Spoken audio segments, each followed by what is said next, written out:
No, vítam vás na mojom kanáli YouTube Stefan Gaunt a v novom roku začnem trošku odľahčene s inšpiratívnymi skutkami. Moja mamka spomínala, že v 1956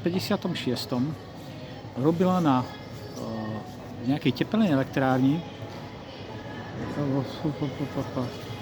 ktorá bola v nejakom mestečku. Teraz si nespomínam. No a tam sa stal jeden inšpiratívny skutok počas tých nepokojov, ktoré boli v 56. Tak povešali sudcov. Čož teda je veľmi inšpiratívny skutok aj na dnešok. Jo? Povešať sudcov, keď už to ďalej nejde so sudcami, tak ich povešať, navoliť nových a po niekoľkých rokoch, keď sa zvlčia a zasa prestanú byť funkční, tak povešať znova, navoliť znova. Je dostatok z čoho voliť. No, sudcov bude vždycky dosť.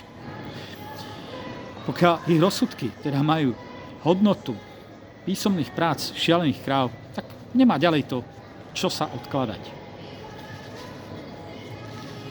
No, to mestečko sa menovalo Kazincbarcika. Asi. To bolo pri tepelnej elektrárni. No a dnes sme v situácii takej, že je potreba znova riešiť súdnictvo a to od základu. To znamená najlepšie povešaním, navolením.